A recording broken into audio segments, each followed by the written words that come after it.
So anyone that hasn't met before, I probably have seen most of you, but just in case we've not met before, my name is Karen. I am the Head of Learning and Improvement for the ICB and the Tactical Lead for Boost.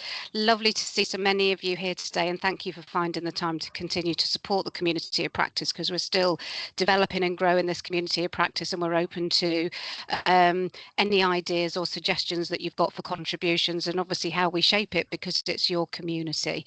I'm stepping in for Ashley today. Usually Ashley's here, so I think I've got the lay of the land, so hopefully we'll get the format of the day right. I just wanted to do a couple of things before we start. Goodness me, lots of people still coming in. That's great. So for those of you that came last time, obviously Will was there to do an update, and Will's here today, so I'll hand over to Will in a sec. We also had a brilliant session from Leslie around poverty proofing and the impact on that on people's ability to be able to live and eat and have really good well-being. And so what I'm going to do is pop that for anybody that didn't see that. I'm going to pop that into the chat. Let me just do that now. So that you've got that YouTube link there if you didn't manage to see it last time. So that's that one there. And we did do a group activity last time, which and we've been having a play with Padlet, which is on our website, and I'll give you the link for that in a bit, which is we get asked a lot with all of the work that we do to put together directories of services and people and stuff that's out there relative to a subject matter. And that's always really tricky to do for anybody that's been involved with that.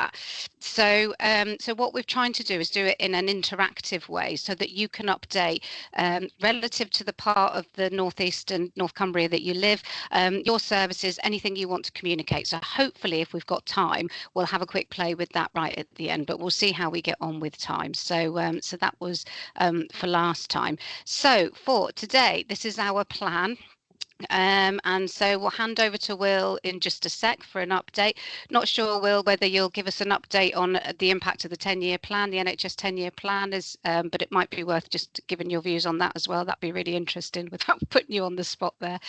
And then we're going to hand over to Ben, who will be doing the main body of the session for us today.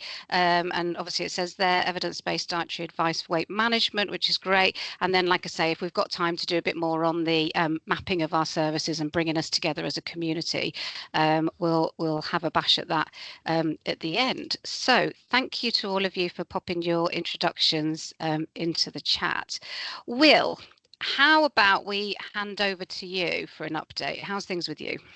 Good, and not a problem. And I've actually prepared some slides for today, so we've got visuals as well as my voice, so we can couple the two together.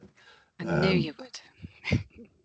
So it was quite convenient. I've had to do a lot of updates recently, and there's a lot going on. So I will just share my screen. Hopefully you can all see that, and then I'll hit the slideshow, and then I'll lose everyone. So I will just present, and then I'm happy to take questions at the end of that, if that's okay.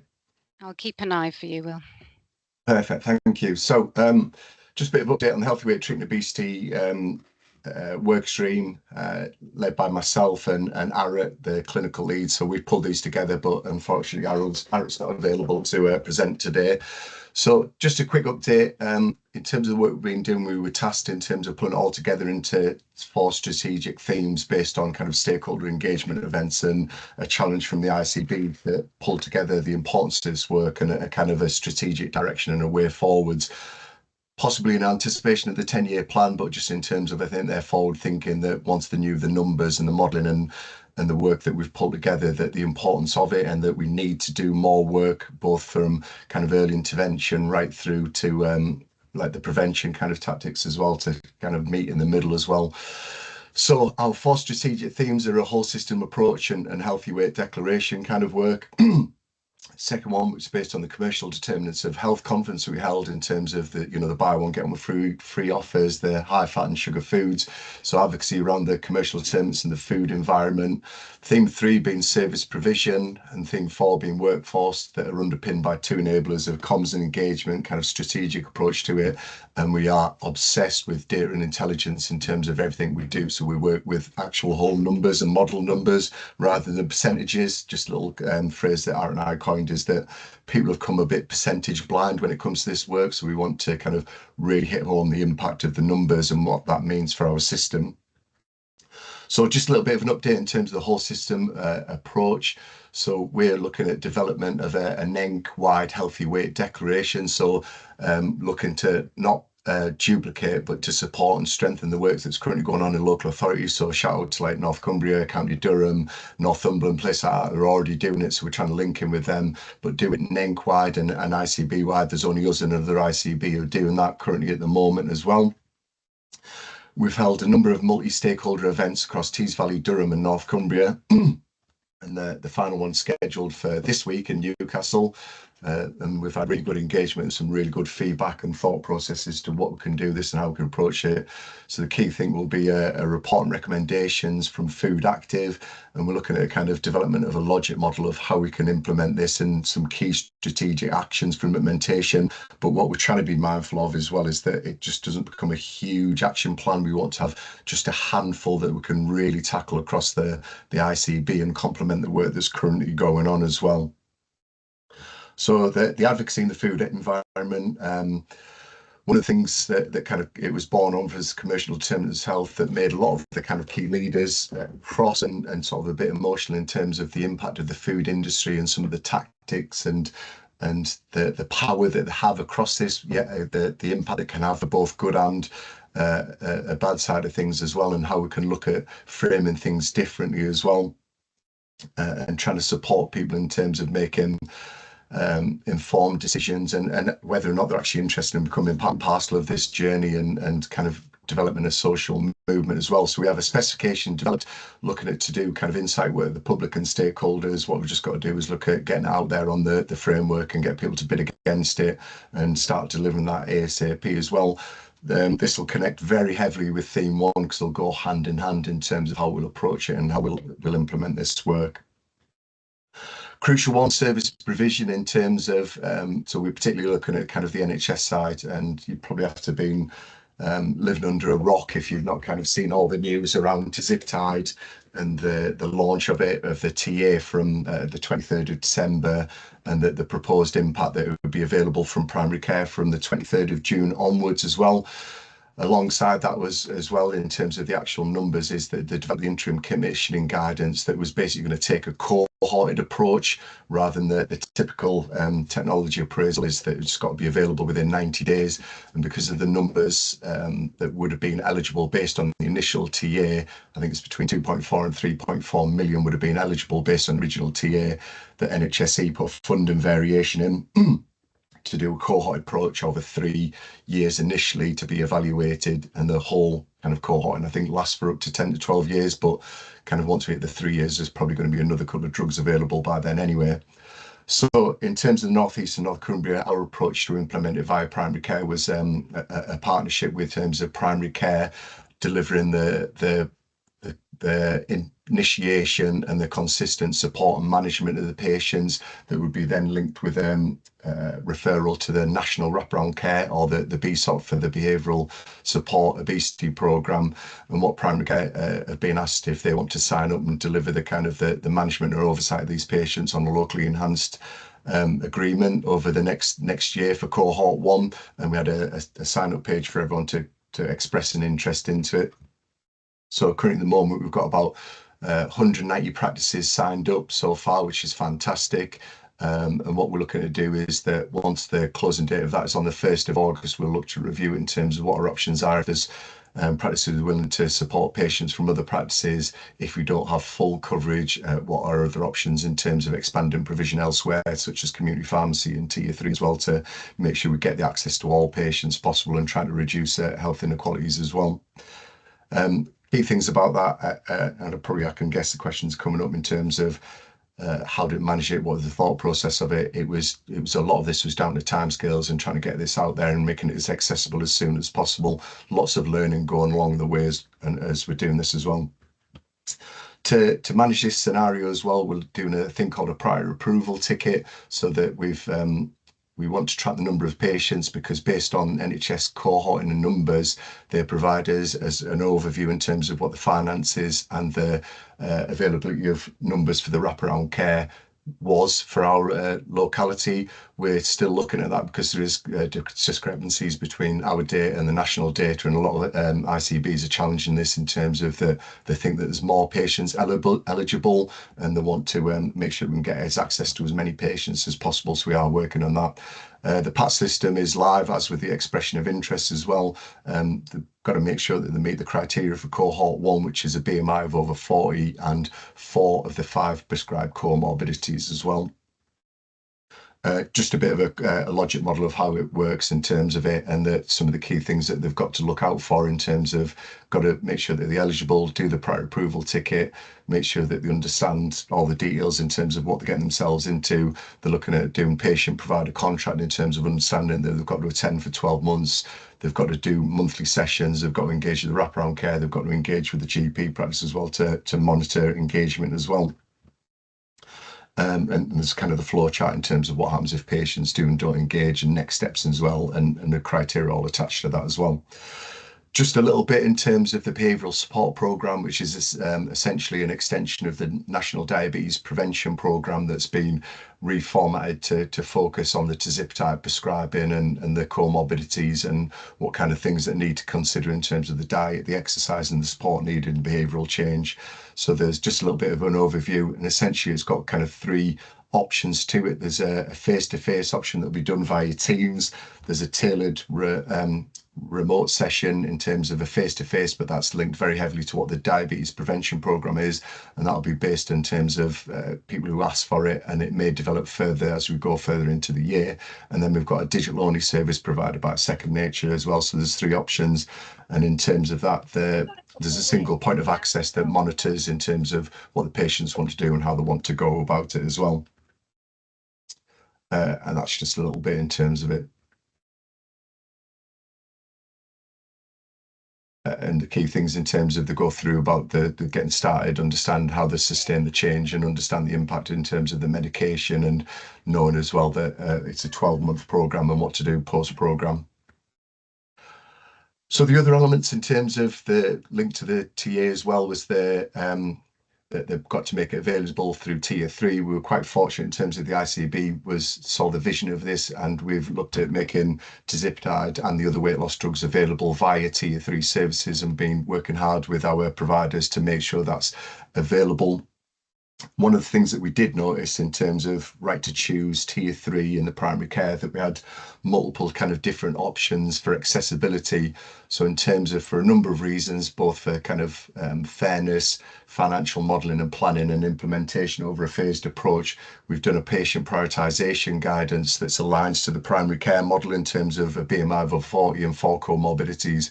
We've added a degree of flexibility for the Tier 3 services in terms of time-sensitive interventions, i.e. IVF treatment, waiting for an operation, and a couple of other caveats that help in terms of to make a bit more informed clinical decisions. But we're still looking at those cohort models, and it will develop in line with the NHSE funding variation of cohort 1, 2 and 3 as well. So that's work that's going on as well. Digital weight management is an ongoing piece of work that we've been doing. So the 12-week digital program for people with diabetes and or hypertension as well. We've been doing really well over the last 3 or 4 years with it, typically getting 80% of our target referred into the program as well, typically getting about 90% eligibility criteria, which is really good. We've got typically between sort of 70 and 80% of our GPs referring into this program, which is really, really good. And just on the next slide, we do really well in terms of targeting our most deprived cohorts as well. Got a highest gender split between males and females. And as you can see just by the data as well, we've got a bit more of a sort of a drift in terms of the participants of kind of 45 and above accessing the program as well, which is fantastic in terms of the quite willing to engage with the digital side of things as well. And the national data was sort of shown between 2 to sort of 3% weight loss, which is good. Lots of things that there's improvements, and they're still working on it, and whether or not they can reduce the eligibility criteria, but ongoing discussions as well with that. So thing 4, workforce. So one of the things that we developed to support the workforce was an online school of healthy weight and treating obesity studies. And within that, we've got a number of modules linked about national ones, and then we've developed regional ones around referral to digital weight management program, pharmacology, understanding bariatrics, and we've got a number of under development as well. And Ben and his team are developing more as well. We've got bariatric teams developing them. We're doing more on the drugs as well, and in the impact in terms of primary and secondary care. So we've got 280 people registered, near enough 500 modules completed. And you see like the trajectory has just been going up and up and up. Good split across the patch as well, kind of predominantly between primary and secondary care as well, but it's growing in other stakeholders in terms of access and service, which is absolutely fantastic. And the top modules are kind of more primary care orientated at the moment, but I think the pharmacological management of obesity, that one will go up and up and up as well. We're getting good feedback. We live off feedback as well in terms of helping to support, develop more modules. Just a little shout out, anyone who's interested in terms of supporting our development modules. We have a group that work on this and do a bit of check and challenge in terms of what we want to develop and why. And we've got a number of people on this call already on it, but if anyone else is interested, please give me a shout and I can join you up with that work. And that's me, a whistle-stop tour of all the work that's going on. And then I suppose what I will do is, in terms of the 10-year view, the kind of bits that I've been going through, it highlights the importance of what we need to be doing with this work, prevention and early intervention, the impact of looking at different ways of how we can support patients, both in primary, secondary and tertiary care.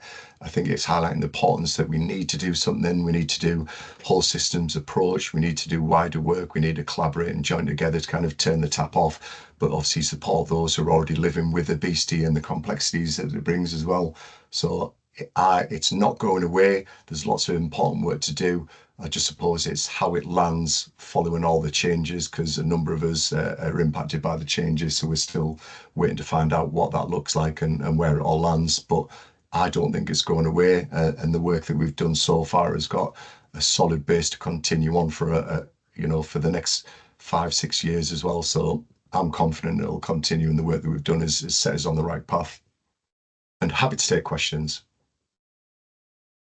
Thanks, Will. Well, while people are gathering their thoughts around any questions that they might want to ask or any comments, first of all, I just want to say thanks so much, Will, for supporting the community of practice, because what is so great is that people get confused sometimes between what a community of practice is and our business as usual work. But the great thing is the two, we're bringing the two together. So we're here to learn, we're here to develop and learn from each other, but also we can help inform and lobby what's going on, can't we? And the Learning Academy is part of that. So I would absolutely emphasize again what Will said is, we do have a program of work around all of this on the Learning Academy.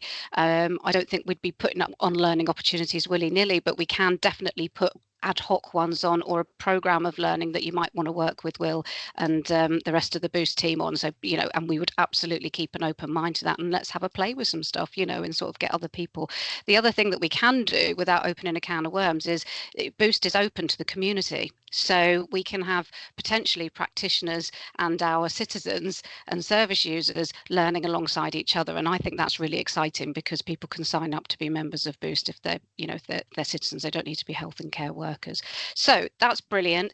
Will, I wanted to ask you, without putting you on the spot, but equally putting you on the spot by asking, have you had a look at the 10-year plan? Obviously, there's loads in there about harnessing new weight loss medications. Obviously, we've talked about that, but that bit about incentivizing healthier choices and that community mobilization bit, we've talked about the psychological aspects in previous communities of practice, but I just wondered, how did that land? What's going on for your team with that?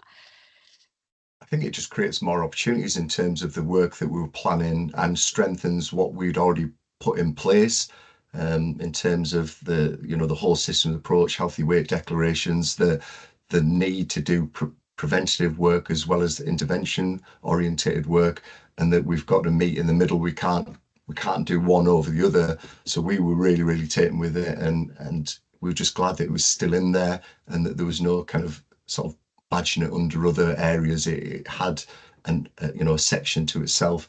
The weight loss drugs, they're here, and they're a good option for patients as well. But what we're trying to do is, in terms of manage the expectations around this as well, in terms of what impact it can have, what support it can have. But what we're trying not to do is take away from the fact that behavior change, the psychological elements of it, the psychosocial model of it is very, very important, that we need to think very carefully in terms of what the impact will be and what the kind of the entry and exit strategies will be as well. So that's ongoing work.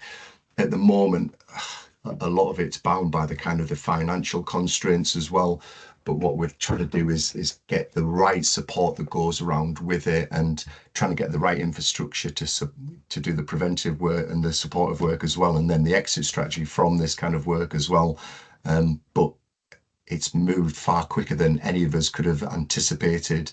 So I don't know if you've ever seen it, Kelly's probably seen this, in terms of the kind of the development of man from kind of going to upright took hundreds and thousands of years. Yet if you look at kind of technological advances from mobile phones are absolutely huge to tiny and can access the internet, that's happened in about the space of 15 years.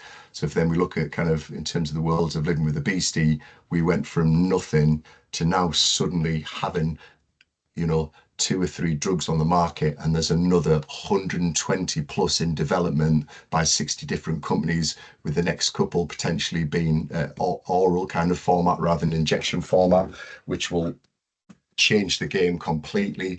So things are moving rapidly, and I think that's what we've got to be mindful of, is underpinning all this is still kind of behavior change and support and the psychosocial model, and it's much bigger than simplistic messages that we still kind of revert to, and some of the stigma that's still attached to it as well. So that's the key bit that I thought was really, really positive within it, and we'd like to kind of harness that and emphasize it in the work that we're already doing, and to continue the need for it to keep going and not to think of it just as business as usual. It's important and needs to remain important.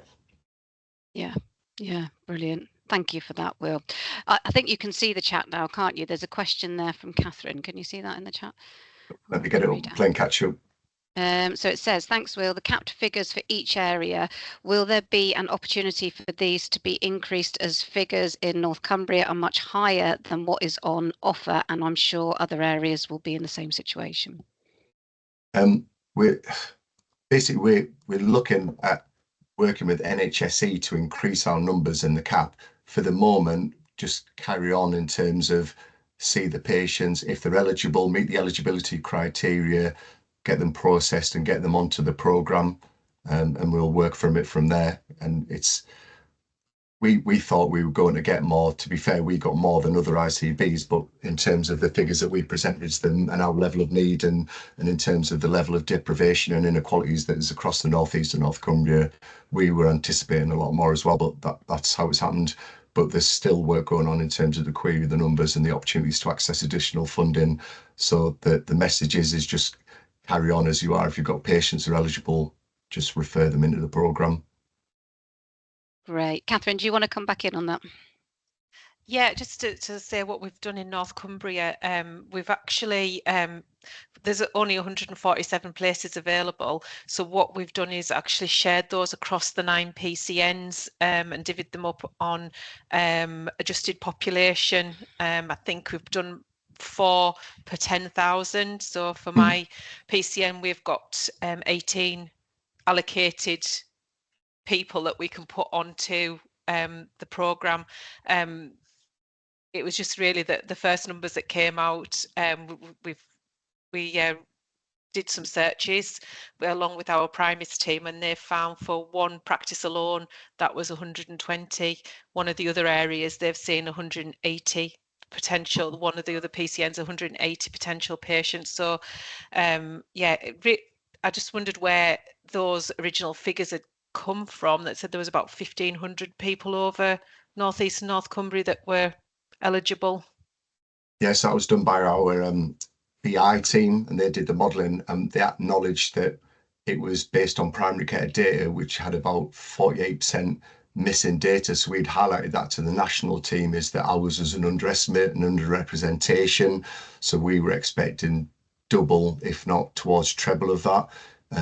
There's been a discrepancy in terms of the different modelling users. So they used a different modelling system to ours, and a number of ICBs have challenged it as well.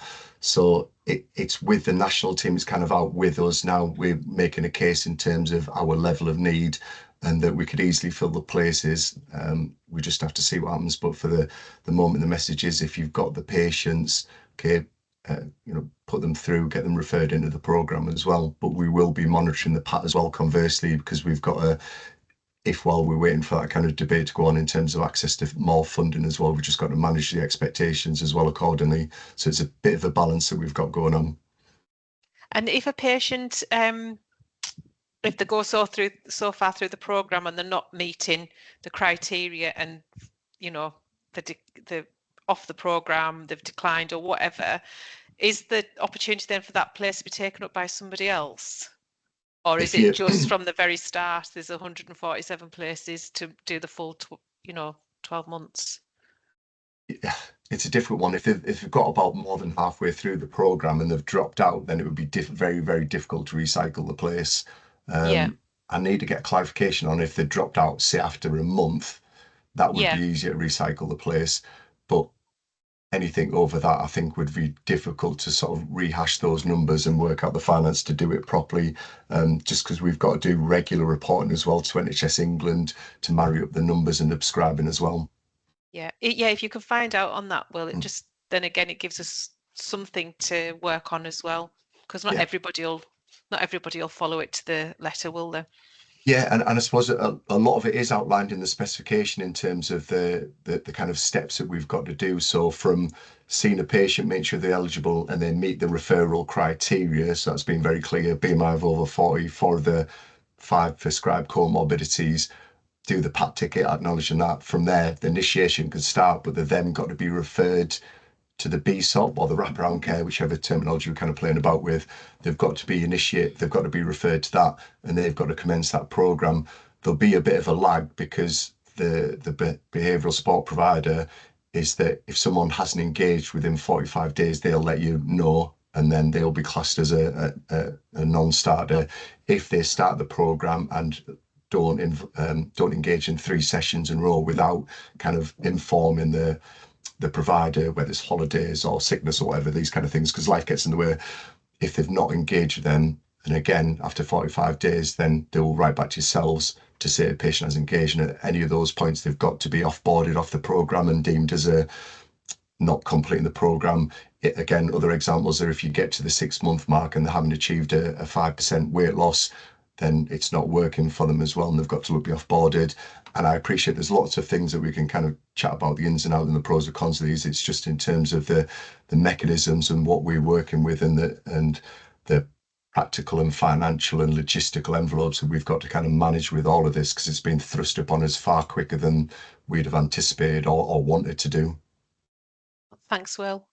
No Thanks, problem. Catherine and Will. I mean, it's just such a fast-moving picture, isn't it? I dare say we could take up the rest of the session, but we didn't ought to with this, because what's sparking off in my mind is how can we use the community of practice, how can we use Boost and a continuous learning and improvement approach to tap into this and showcase our learning. How are we learning from people who are self funding, and that huge population of people that are accessing through a different route and all of those sorts of things. So but we'll park that there. I'll just go to Susan's question and then we'll move on. So so it says, hi Will, is there a set time scale for prescribing weight loss drugs? And if so, does the programme address this and support patients when they come off the drug? So in terms of the guidance that we've provided, it's only for 12 months. That subscription is only for 12 months for cohort 1. Again, that's implemented by a number of reasons, and the main factor in terms of the funding envelope that we've got linked to this as well. There's an FAQ about this coming out, and it should be available on GP TeamNet as well. Susan, so if you have a look at that, that's got all the answer to that, because I could go into a long-winded answer, but I just appreciate we're taking up time. So there'll be an FAQ. It was sent out on Friday. That's available on GP TeamNet, and where else did it go? LDT leads, and went to key PCN leads who'd expressed an interest in delivering the LES. And anything you want us to share back out to the community of practice, obviously just let us know, Will, because we can always do that as well, can't we? So fantastic. Thank you. Not a problem. Cool. Great. So let's move on. Ben, you've been sitting there patiently waiting to have your moment in the spotlight. So I'll let you introduce yourself, Ben, because you can do that much better than me, and just give us a shout when you want us to activate the slides. So I'll hand over to you.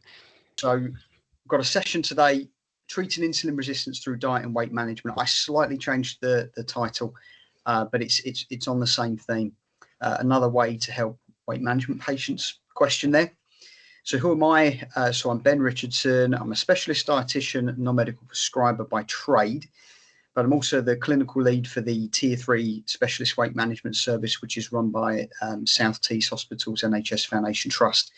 So we currently cover Teesside, Redcar, Cleveland, North Yorkshire, and parts of North Yorkshire and parts of County Durham, but we work alongside another Tier 3 service in Durham and Darlington also. So the first question is, in your opinion, what do you think is the best dietary intervention for long-term weight loss management? So pop your answers into the chat. The suggestions that's given is using calorie counting or calorie deficit, using a low-fat diet, using the Eatwell guide, or a mixture of the above, or something else. So what? Just pop your responses into the chat to that one.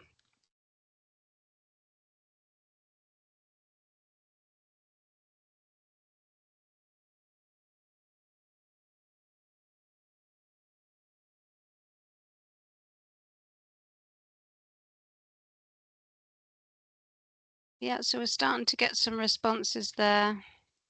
Eat more fiber. Portion control. Lovely. It's Jump in interesting. whenever, Ben. Yeah. Yeah. Okay, brilliant. All right. So I'll keep having a look at this. Do you want to move on to the second question? I've got my eye firmly on the chat. Will do. How would you rate your understanding, and this one was more specific, how do you rate your understanding of insulin resistance? And the suggested answer was sort of very good down to very poor. So how would you rate yourself on a sort of 5-point scale?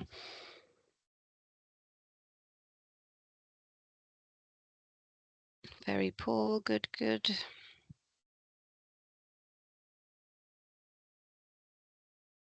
Poor, limited. Excellent. Loving to see some of these answers. Okay, should we go to the third one? Yeah. How would you rate your understanding of how to treat insulin resistance with diet? Same again then, sort of very good down to very poor.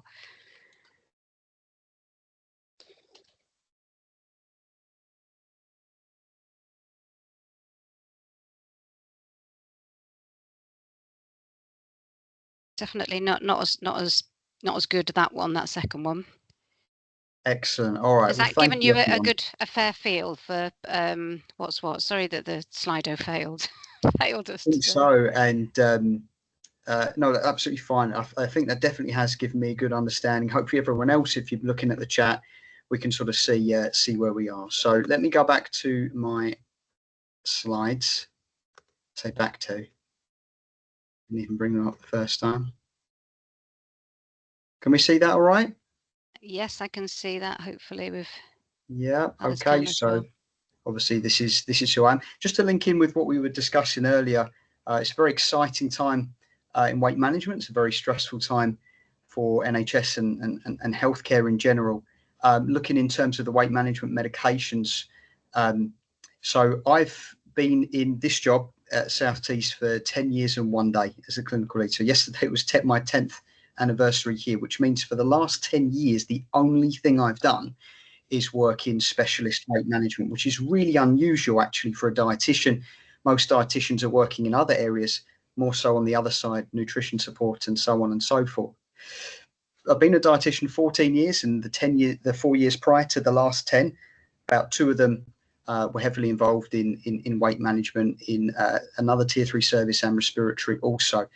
So with the introduction of the recent weight management medications, a very, very distinct, clear dividing factor here is those that use them after they have initiated weight loss through lifestyle means. So someone has already lost in old money, because I use old money, 1 stone, 2 stone, they're doing well, and they use the weight management medications as an adjunct, as a boost, as a complement to what they're doing, do far better long term.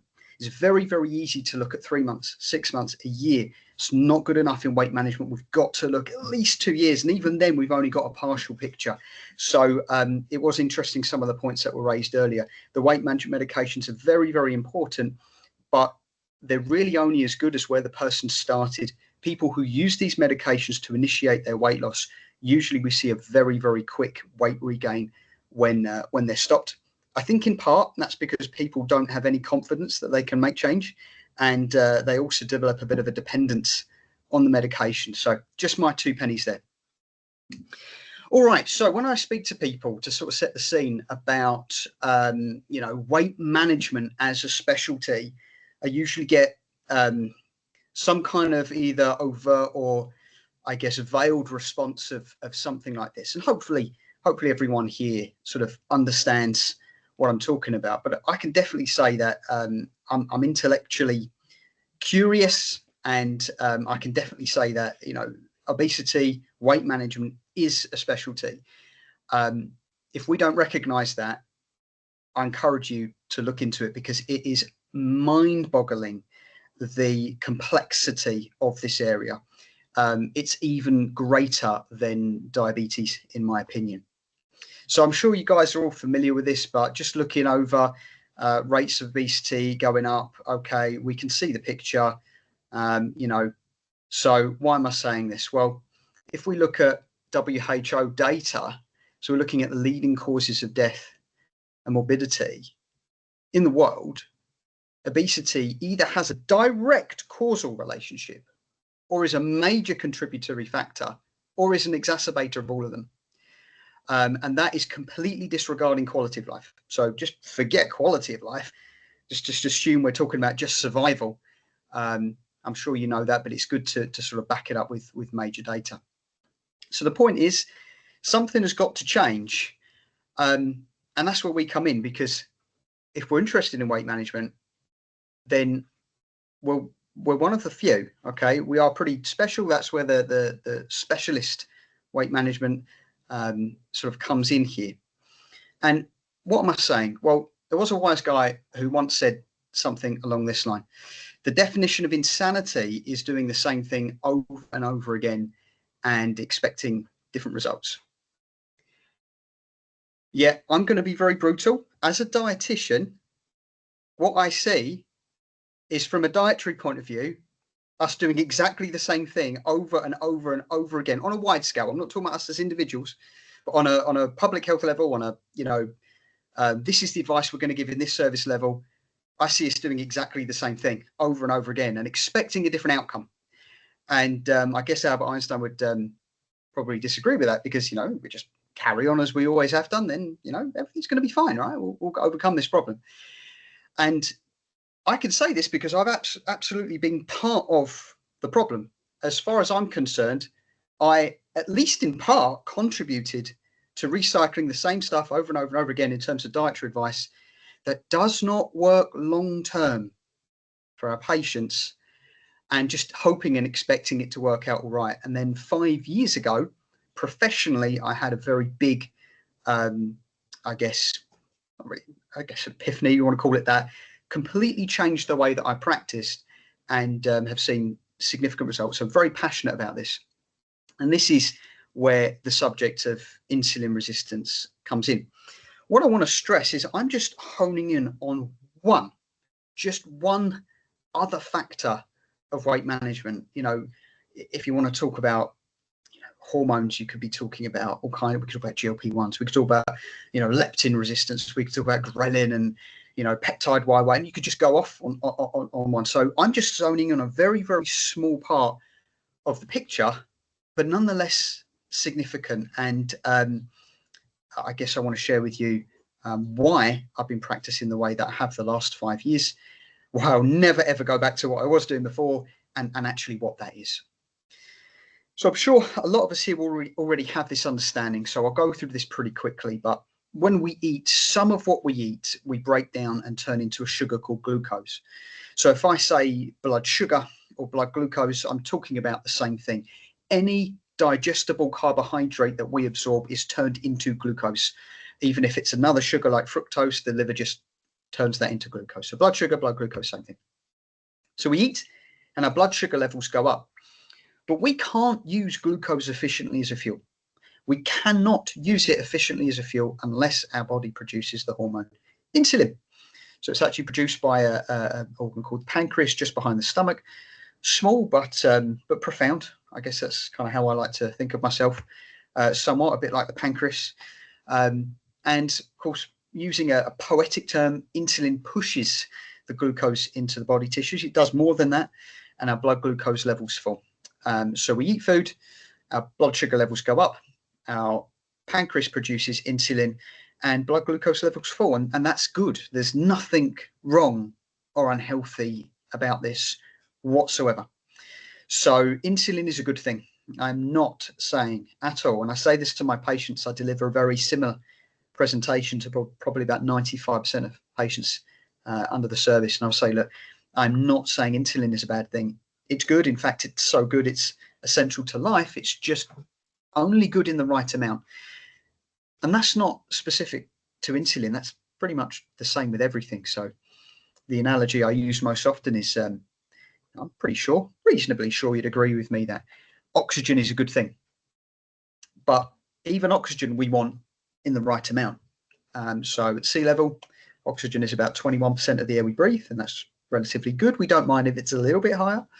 But if, you know, suddenly you were put in an environment where there was half of that amount of oxygen, there's not enough. We would suffer. If we went into an environment that was 90% oxygen, it wouldn't take long for us to get the negative effects.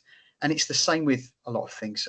Almost all vitamins, minerals, you know, micronutrients, sugar itself, the same with insulin. We want it in the right amount. And maybe this is the first clue as to where we're going. So insulin is what we call an anabolic hormone. Now, I first heard the word anabolic way before I studied dietetics. Maybe it was the same for you too, in regard to anabolic steroids. Now, obviously, anabolic steroids stimulate the body to produce more muscle mass. But anabolic doesn't mean that it makes you muscly. Okay, so anabolic doesn't mean that it will make me look like the man on the screen right now. Anabolic means that it stimulates the body to produce more of itself. It builds up. So it will stimulate the body to produce something that it produces. That's anabolic. It builds up. Okay. Now let's just say I wanted to look like that man there. Okay, which I don't know if you can tell. There are some subtle signs that I don't. But unfortunately, or maybe fortunately, I don't. But let's just say I wanted to look like that man. Can I just check? Can everyone still see the slides? Yes, I can see them. Yeah. Brilliant. Okay. So let's just say I wanted to look like that man. And, you know, I can't afford anabolic steroids. You know, Dodgy Dave at the gym has put the price up and my wife won't let me buy them anymore. And I've heard that insulin is an anabolic hormone. And, you know, I get my hands on that and inject myself hoping I'll look like this man. Well, in reality, if I didn't severely harm my health in the process, which is the most likely outcome of doing something like that, I'm probably going to develop a body shape that looks like this. Now, what's really key to learn about insulin is, yes, its number one function is to help us to use glucose efficiently as a fuel. It pushes glucose out of the blood into the body cells. Glucose doesn't naturally diffuse into muscle tissue, brain tissue, heart tissue, eyeball tissue, big toe tissue. It doesn't naturally diffuse into the body cells where it can be used in a capacity that is, well, it's just completely ineffective. So insulin is needed. But it doesn't just do that. Insulin stimulates the body to store fat. And that is absolutely good and right and fine in the right amount. But not only does it stimulate the body to store fat, it also, and I think this is key, it inhibits the body's ability to break down, to access and break down its stored fat. So when insulin is produced in response to food, a secondary effect is that adipose tissue, so fat tissue in the body, is shut off, and the body cannot now effectively break that down.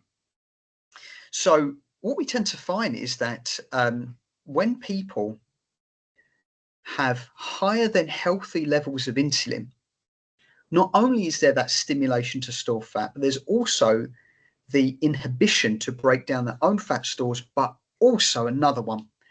And that is that higher than healthy levels of insulin actually specialize in storing fat in the abdominal area.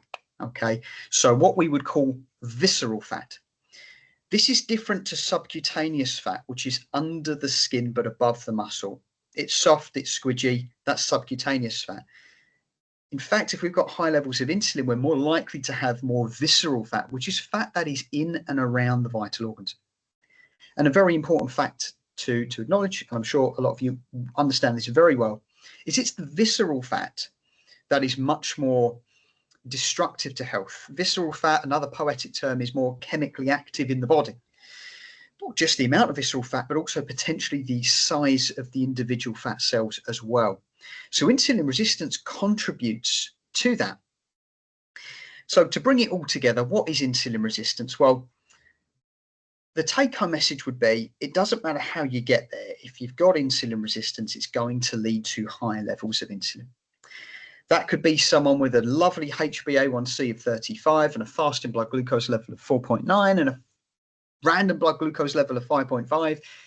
They could be producing higher than healthy levels of insulin in the background. We don't know. We don't test for it. Or it could be someone that is type 2 diabetes, now insulin dependent. The reason why they need to produce, to inject, maybe hundreds of units of insulin every day to control their sugar levels is because of insulin resistance. So to talk about how that happens, insulin resistance is like when the body cells become partially deaf to the hormone insulin. So I'm going to do a very, very poor job of explaining what a hormone is. All right, let's grab my phone. So if I was to send everyone a message on my phone, so if I send it, this phone is going to produce an electronic frequency. And I know that lots of other things happen in between, but essentially that electronic frequency will end up being picked up by your phones, and your phone responds to that by producing the message or the video or whatever it is that I've sent. Well, a hormone is a chemical message. It's produced by one part of the body, and other parts of the body pick up on that message, read it, and respond. So if you've ever watched a horror film or been relaxing and heard a loud bang or done an emergency stop in the car, you'll know that the effect of the hormones can affect different parts of your body very, very quickly. So in a circumstance such as a loud bang or an emergency stop, your adrenal glands on top of the kidneys produce a load of adrenaline, and your heart responds by do-do-do. Your brain responds by, fight or flight, muscles tense up, breathing rate changes, eyes bulge out the head. All of that was a response to the chemical message of adrenaline. Well, in a similar way, insulin needs to be responded to, but insulin resistance is not initially an issue of insulin production. The cells are literally resisting insulin. They're literally saying, I don't want to read that message. I don't want to respond to it. So the body cells are kind of becoming partially deaf to the message of insulin. Blood glucose levels no longer fall in response to a healthy amount of insulin. Very, very quickly, the pancreas gets all over that and says, okay, fine. If you can't hear me when I produce a normal amount of insulin, I will just shout louder.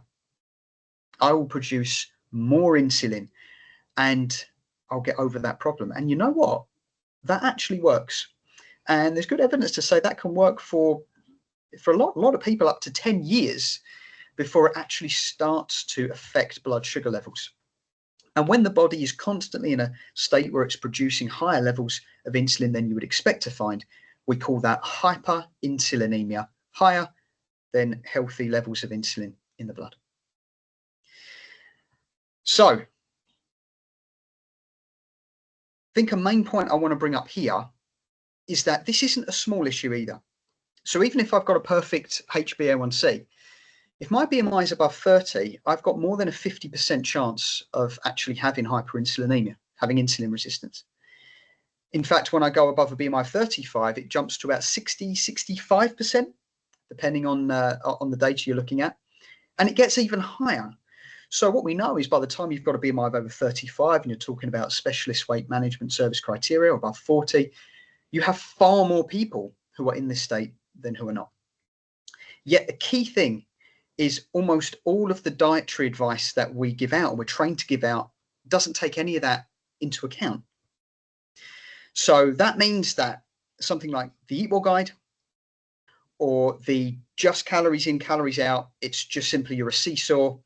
You know, we know, obviously, if anyone's ever used this, you'll know that there's a lot more to it, because obviously you can find people who are, you know, usually after about 3 months, the weight loss slows down. Usually by 6 months, it's stopped. And then you tend to see a bit of weight regain, and patients are going, I'm doing nothing different. What's going on?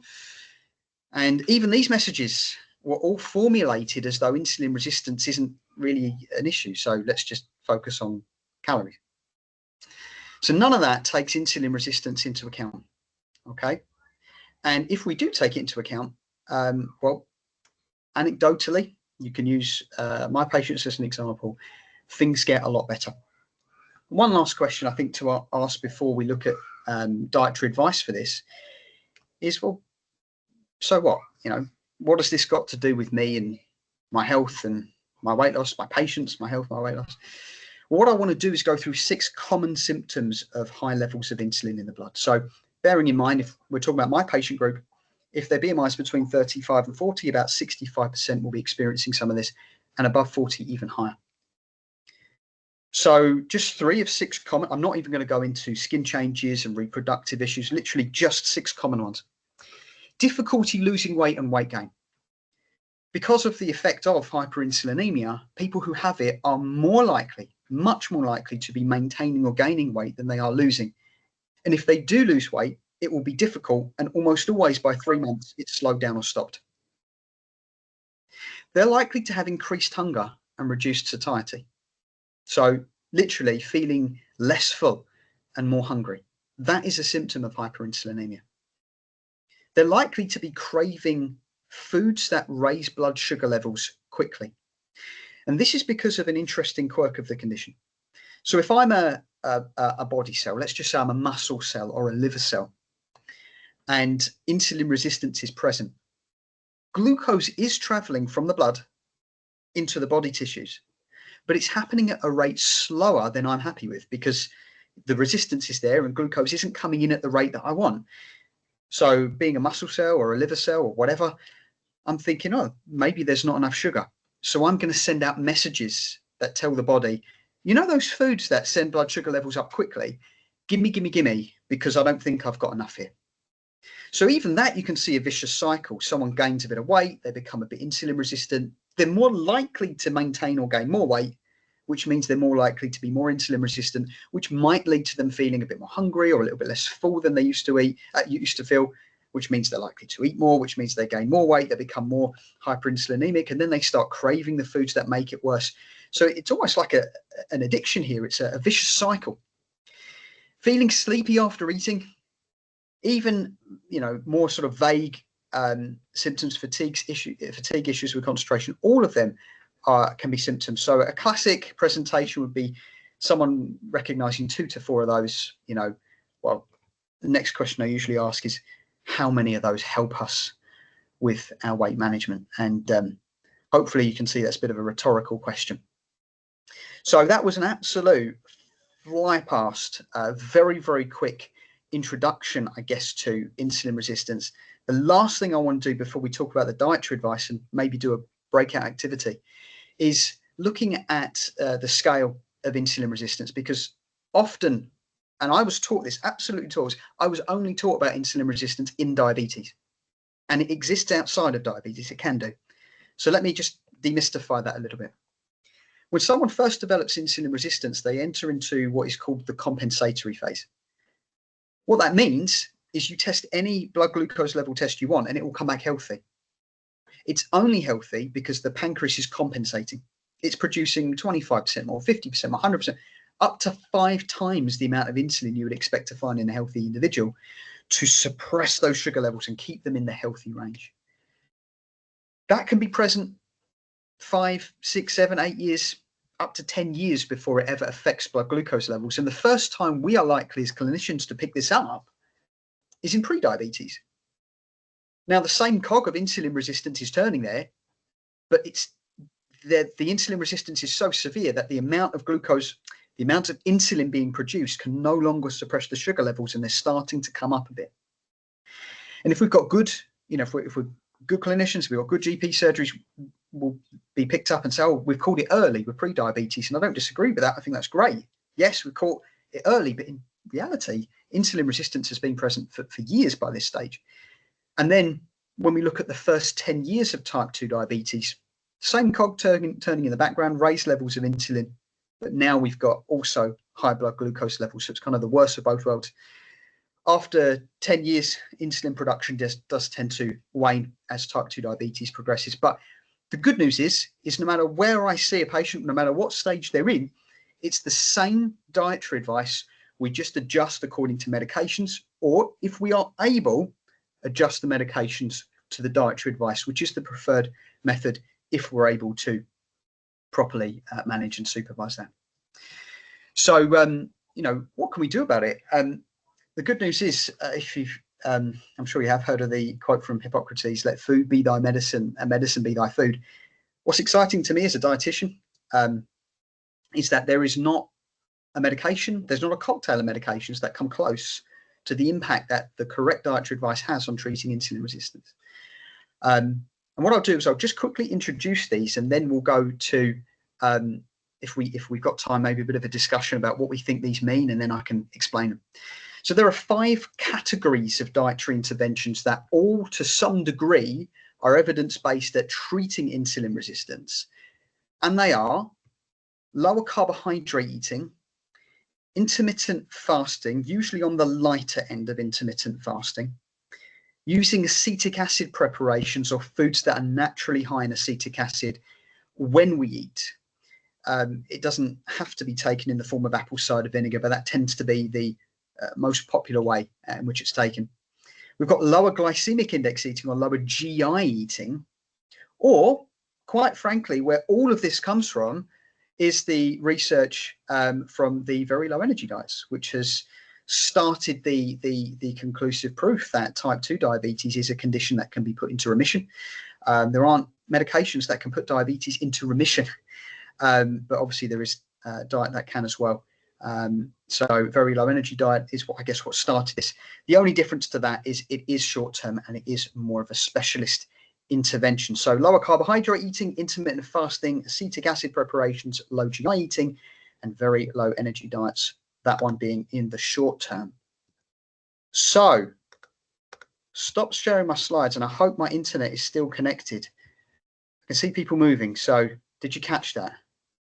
Yes, well, I caught that. Let's have some thumbs up or some recognition from others. I'm sure that everybody is listening. All right. Really, really interesting. Great.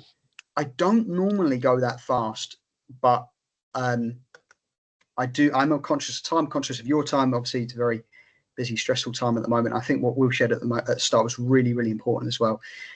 But should we do a bit of a breakout activity where what I want us to do is to either discuss amongst ourselves or put on the chat what we think each one of these interventions mean, or maybe just pick one and provide a definition of what you think it means, and then I'll spend maybe 10 minutes clarifying each intervention, and then maybe 5-10 minutes more answering questions. Yeah. Welcome back, everybody. Welcome back. Ben, are you with us? Did I lose you in the cyber world? Hello. Did they keep you in the room? Yeah, I got in the conversation. So I thought you might have done. I had a sneaking suspicion, and Paul Renuka for some reason couldn't get into the room, so we had a really good conversation as well, so we can contribute. So, are you happy to lead this bit, Ben? Yeah, absolutely. So what I'll do is I'll try and go through these at lightning speed. I will reference the fact that imminently, so I'm hopeful that even starting this month, we're filming a set of 9 videos. We've got an treating insulin resistance through diet, parts 1 and 2, which should be on the Boost platform by the end of this month, if not early next month. We've got separate videos on lower carb and very low energy diets as well. So there were the 4 that I did, and other members of my team are doing other videos as well, things like meal replacements. So do watch out for those on the Healthy Weight and Treating Obesity Boost platform, because it's they're a good resource. So lower carbohydrate eating. One of the things which I feel very passionate about is the fact that low-fat dietary advice has been massively misplaced and overplayed. So natural fats, when fat has been studied, a lot of the evidence that we use to say, oh, you know, it increases the risk of that, there has been very little or no differentiation of where that fat came from. So I'm going on a bit of a tangent here. So we now know about, you know, cardioprotective factors of, you know, full fat dairy products, for example, which I was positively taught at university is one of the first things that you get people to reduce their intake of if they want to reduce, you know, risk of heart disease. And what that's actually led to is people who want to improve their health and lose weight having not only high carbohydrate diets, but diets that are quite high in refined carbohydrate, things that spike blood sugars really quite quickly. If you pick any 100-calorie snack off the shelf, okay, it's going to be some kind of healthy cereal bar or high or whatever it is, okay? You look at the back, and not only is it low fat and less than 100 calories, yes, that's true, they're not lying, but it's basically a refined carbohydrate bomb. And if we put that in our bodies in between meals, it's one of the worst things we can do. It's actually a contributing factor to insulin resistance. So I know that things have started to change, and I'm thrilled about that. But up until very recent years, we've been trained to put people on really quite high glycemic index diets, which is one of the reasons why people with insulin resistance have noticed this pattern of I'm losing weight until about week 10, 12, 14, you know, and then the weight loss really falls off a cliff. And by 6 months, I'm gaining weight and I've not done anything different. And I'm not lying to you, and it's tearing my hair out. That's often a pattern we see. So bringing that around, if we recalibrate and go, okay, let's focus on insulin resistance, then lowering carbohydrate intake, encouraging the intake of natural fats, not highly processed, you know, foods that and fats that were naturally present in the food to start with, that have been processed. But taking the pressure off that and looking at carbohydrate is one of the most achievable ways of getting people to improve their insulin resistance. Why? Because carbohydrate is the nutrient, the macronutrient that affects our blood sugar levels and insulin production the most. Protein does cause a bolus of insulin to be produced, but at most 30 to 50% of the same amount for carbohydrate. So if I had 500 calories of pure carbohydrate and I needed to produce that much insulin to process it, if I had 500 calories of pure protein, depending on the source, it would be 30 to 50%. Same calories, but less. Fat metabolism is not reliant on insulin production at all. So I saw some very interesting points, which are absolutely true, talking about eat more fiber, which is good. That message has come through. Fiber lowers the glycemic index of food. Natural fat is even more potent at doing that. Protein is also potent at doing that. So if we're even the order at which we eat, even if we're not necessarily changing what we eat, but we're eating the fiber and protein and natural fat-rich foods first. I'm eating the, you know, the chicken and egg and salad and cheese first, and then eat the carbohydrate. Even that will lower the glycemic index. So I'm kind of bunching together here low carb and low GI. I know if you don't have any background knowledge of this, because I really want to get questions and answers, I know that is not all encompassing. Quickly on to intermittent fasting. This can be used, and if you look at any sort of YouTube videos about this, it can be pushed to quite extreme. I'm not talking about that. What this basically means is reducing the amount of time over which we eat and slightly increasing the amount of time over which we do not eat. So if the first thing that gives me energy on the day, be it a cup of coffee with 2 sugars or be it a bowl of cereal, the time between that and the last thing that gives me fuel will be a certain amount of time. So time restricted eating. The evidence for that starts very, very convincing evidence. 14-10, 10-hour eating window. So if the first thing I have is at 8, last thing is at 6, I'm going to try and drink water or black tea, black coffee, herbal teas, no sugar, sweet milk, and sleep for the 14 hours. You know, you can sleep when you fast. That's not cheating. It's a very good use of fasting time. Acetic acid lowers glycemic index. Happy to answer questions about that at the end. You've got weekly forms of intermittent fasting also. So you might have heard like 5-2, which is I'm going to do longer fasts on 2 days a week. Not eat nothing, but really, really maybe one meal a day, but quite a small meal a day. It's more problematic if we've got diabetes, heart conditions. Practically, it's more difficult, but for some people, they really click with that. There's also alternate day fasting. So I remember hearing quite early on about a clinic in Canada that were using this for diabetes remission very successfully. Someone would eat their normal meals until their evening meal. Then they would eat nothing and just drink water until the next evening meal. Then they would eat their normal meals until their evening meal. And then they would eat nothing, just drink water until the next evening meal. So they're still eating in every 24-hour, in every daylight period, they're still eating, but they're enabling a 24-hour gap there. Now that should really be used when there is, you know, supervision of someone who's suitably qualified, where we're able to talk about, you know, adjusting diabetes medication or hypertension medications if possible. I'm very blessed that I work in an environment where we can do that. I appreciate that's not everywhere. And then we've got the very low energy diets, which is brutal but brilliant. That's not like me. I'm not brutal and brilliant, but there we go. Very low energy diets. They are brutal but brilliant. 800 calories per day.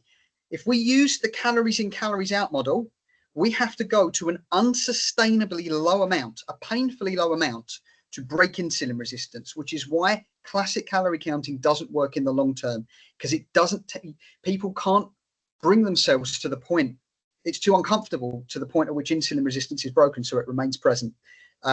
Again, flying through that. So I'm going to be very, very quiet here and just open the floor for questions. Over to you, Karen. Well, I've got about 1,000, so but I'll maybe ask you them at a different time. I mean, it was me that just put in the chat there, because the glucose goddess, who I'm guessing you might be familiar with, who's quite prolific on social media, and she's got books and things like that. Because there's so many fads around, it's, you know, it's hard to know what's fact and what's fiction. I suppose what I'm really interested in, because we've only got 5 minutes left, and then I'll open up to others, is how do this sounds is obviously the stuff. How do you present that stuff to a service user in a way that's palatable? Because you did such a good job at the start of using really good, clean language to explain stuff. How do you then translate this to people who are already probably in turmoil about, you know, what's going on for them? I'm just interested in that. I'm wondering if we could share any case studies or anything after this on that. Yeah, so thank you for the comments, by the way. Lovely, and I'll try and answer every question if I don't get to it today. We'll just say the glucose got it. Jessie, I can never pronounce her surname. You know, can't remember. She's got the goddess. There's a lot of overlap in what we're talking about here, and good stuff. So yes, it is along those lines. We as a service, because it's not just me. Dr. Aru, I'm sure you all know Dr. Aru well, or at least have heard him speak a few times. You know, he's been very inspirational to me, and we take the viewpoint that our service users can understand what we understand as long as we explain it correctly, unless they give us a reason not to think so. So we make the assumption, and the way that I often put it to patients is, we're going to do the shocking thing of treat you like adults, which is, I guess, a funny way of putting it across, and sometimes people receive that really, really well, because a lot of people feel that they have been, is the right word, infanticized, made like infants when weight management is brought up. You know, people feel like they're spoken to, not, I'm sure none of us would do this, but in a lot of healthcare experiences. So I deliver a talk at a much slower pace that is almost exactly, in fact, I copied and pasted about 50% of the slides just straight over, and it is extremely well received. It is one of the best, most common things we get positive compliments about. I then follow it up with a session which is completely practical, where we're not talking about the sciencey stuff. What does low carb look like on a plate? What is intermittent fasting? What did you say about apple cider vinegar? You know, that kind of thing. So I do a regular rota. Us as a team, we do a regular rota of seminar sessions. We run those on an evening to try and increase access. But one-on-one, I think I did see a comment early on, which was brilliant. It's like I try and find out where the patient is. where are they, and sort of work their way in. So if someone came to me like you did, Karen, and said, oh, I've read this Glucose Goddess book, I would just start there and then expand out. I have to be honest, this is not something that people find difficult to get, which I'm absolutely delighted about. We do get people who say, okay, you're going way above my head here, and that's fine. We'll just take a different approach. But I think by taking the approach of, I'm going to assume that you can understand this and just work through it slowly with you, has been very successful. Sounds like great advice. We're going to run out of time. We always do. Yeah, what I'd say is any more questions, pop them in the chat. We can maybe have time for Kel's there. And then what we'll do is we can pick them up afterwards, can't we? And we can continue to share through the community. Yeah, sorry, I've just seen that last one. Just scroll down. Apple cider vinegar gummy. Great question. I don't advise the gummies, and the reason is most of them that I've found contain sugar.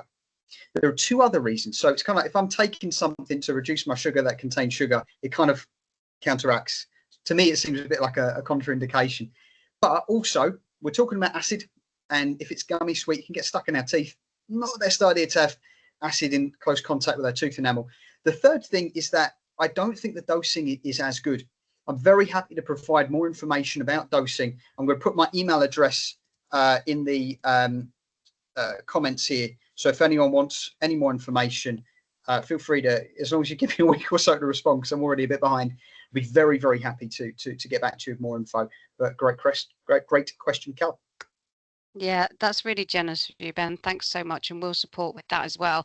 I want us to finish on time, but what you can do is please put any comments, thoughts, questions in the chat, because obviously I'll keep the chat open, and obviously we can still pick those up, Ben, can't we? And we can do that because I feel like this one could run, and I think there's more work we could do on this, but I want to ask community back out around interesting case studies and stories that we could share about this, and maybe do a lunch and learn or something, because I think there's this just seems like really good stuff.